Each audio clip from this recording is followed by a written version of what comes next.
అందరికీ నమస్కారం అండి. ఇవాళ చాలా సంతోషంగా ఉంది నాకైతే. అక్కినేని నాగేశ్వరరావు గారి శత జయంతి ఉత్సవాల్లో పాల్గొనే అవకాశం నాకు కలగజేసిన వెంకట గారికి, నాగార్జున గారికి, మొత్తం వాళ్ళ ఫ్యామిలీ మెంబర్స్ అందరికీ కూడా నా కృతజ్ఞతలు తెలియజేస్తున్నాను.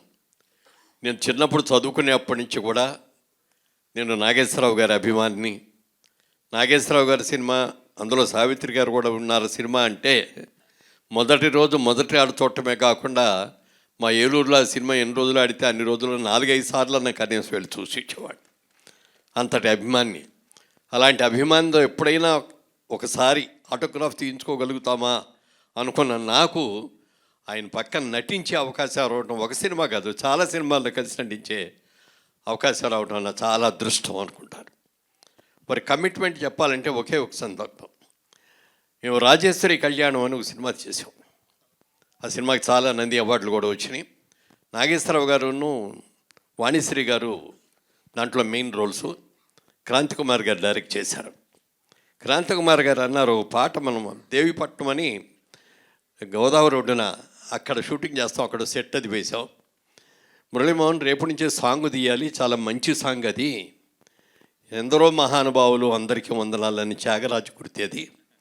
మరి ఈ సినిమా నాకైతే ఆ పాట బిఫోర్ సన్ రైజ్ వచ్చే లైట్లో తీయాలని ఉంది నాకు. మరి రాజమండ్రి నుంచి నాగేశ్వరరావు గారు, వాణిశ్రీ గారు రాగలరో లేదో నాకు తెలియదు. నువ్వేమైనా ప్రయత్నం చేసే వాళ్ళకి కనుక ఒప్పిస్తే దాన్ని అద్భుతంగా మనం తీద్దామని చెప్పి అన్నారు. ఏమండి కష్టమేమో, అంత పెద్దాళ్ళని మనం ఇబ్బంది పెట్టడం కరెక్ట్ కాదేమోనండి అన్న. ప్రయత్నం చేయవయ్యా, ప్రయత్నం చేస్తే తప్పే ఉంది అన్నారు.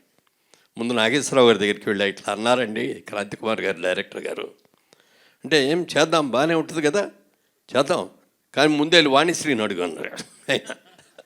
అదేమిటండి అన్న, ఆవిడ మేకప్ వేసుకోవడానికి 2 గంటలు పడుతుంది, ఆవిడ అక్కడ చేసుకొని అక్కడి నుంచి బయలుదేరి దేవిపట్నం వచ్చేటప్పటికి ఎంత టైం పడుతుందో నీకు తెలుసు కదా అన్నారు. సరే వెళ్ళి ఆవిడ దగ్గరికి వెళ్ళి అడిగాను. నాగేశ్వరరావు గారు ఏమన్నారు అన్నారు. ఆవిడ వస్తానన్నారండి, మిమ్మల్నే కనుక్కోమన్నారన్న. అయితే వచ్చేస్తాను నేను కూడా అన్నాడు. ఓ రోజున సినిమా చూసి సెకండ్ షో చూసి నేను హోటల్కి వచ్చినప్పటికీ ఆవిడ కారిడార్లో నడుస్తుంది. వాణిశ్రీ గారు, ఏంటమ్మా ఇంకా పడుకోలేదంటే, నేను పడుకోవటం అయిపోయింది, లేచాను కూడా, లేచి ముందు మార్నింగ్ వాక్ చేస్తున్నా, ఎందుకంటే కాసేపట్లో మేకప్ వేసుకొని బయలుదేరాలి కదా అని. అది వాళ్ళ రోజుల్లో వాళ్ళకున్న కమిట్మెంట్, ఒక అద్భుతమైన కమిట్మెంట్. డైరెక్టర్ నాకు ఇది కావాలి అని అంటే దానికోసం ఎంత కష్టమైన, పైగా రాజమండ్రి నుంచి దేవిపట్నం రావడానికి 1 అవర్ కార్ జర్నీ. అలా చేసిన గొప్ప వ్యక్తి అయినా. అలాగే అన్నపూర్ణ స్టూడియోస్, మరి నాగేశ్వరరావు గారి సినిమాలన్నీ కూడా అన్నపూర్ణ పిక్చర్స్ బ్యానర్తో దుక్కిపాటి మధుసూదనరావు గారు నిర్మాతగా అనేక చిత్రాలను నిర్మించారు. కానీ అన్నపూర్ణ స్టూడియోస్ కట్టిన తర్వాత అన్నపూర్ణ స్టూడియోస్ బ్యానర్ మీద అక్కినేని అన్నపూర్ణ గారు సమర్పించు అని పెట్టి తీసిన మొదటి సినిమా, అందులో నటించే అవకాశాన్ని అక్కినేని నాగేశ్వరరావు గారు నాకు ఇచ్చారు. నేను ఆ రోజున అడిగాను ఆయన, అదేమిటి సార్ మీ స్టూడియో పేరు మీద సినిమా తీస్తారు, అన్నపూర్ణ గారు సమర్పిస్తున్నారు, మీరు హీరో వేయాలి కానీ నన్ను పిలిచారు ఏమిటండి అంటే, ఈ క్యారెక్టర్కి నా ఇమేజ్ ఎక్కువైపోతుందయ్యా, నీ ఇమేజ్ కరెక్టు అని చెప్పన్నారు ఆయన. అని చెప్పడమే కాకుండా సినిమాలో బుక్ చేయడమే కాకుండా అన్నపూర్ణ స్టూడియోలో ఆయన అతి పవిత్రంగా చూసుకుని ఆయన గెస్ట్ హౌస్ ఉంటుంది, కాటేజ్. ఈ కాటేజ్ నేను ఇంతవరకు ఎవరికి ఇవ్వలేదు, మురళీమోహన్ నీకు ఇస్తున్నాను, నేను ఈ కాటేజ్ని ఎంత పవిత్రంగా చూసుకుంటున్నావు, నువ్వు కూడా అంత పవిత్రంగా చూసుకోవాలి అన్నారు. తప్పకుండా సార్ అని చెప్పాను.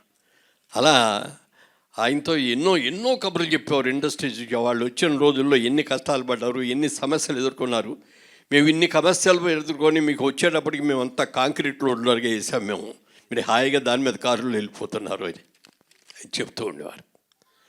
ఆయన నాకు ఇచ్చిన ఒక మంచి మాట నేను జీవితంలో మర్చిపోలేనది.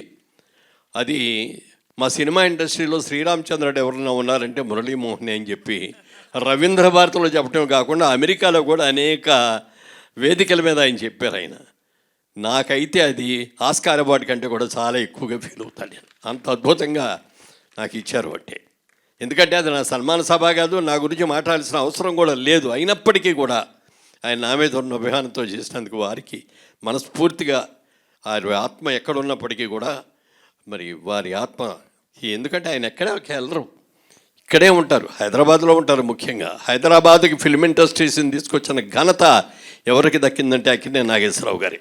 నాగేశ్వరరావు గారితో ఉన్న సినిమా తీయాలి అని అనుకుంటే మీరు హైదరాబాద్ వచ్చి తీస్తానంటే నాకు కాల్ షీట్లు ఇస్తాను బాబు, మద్రాసు రావటం అనేది నాకు కుదరదు అనేవారు.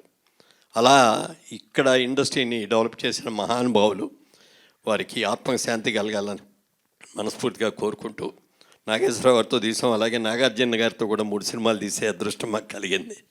మరి మిగిలిన వాళ్ళిద్దరితో ఇంకా చేయలేదు, అది కూడా చేసే అవకాశం. థ్యాంక్ యూ అండి, థ్యాంక్ యూ.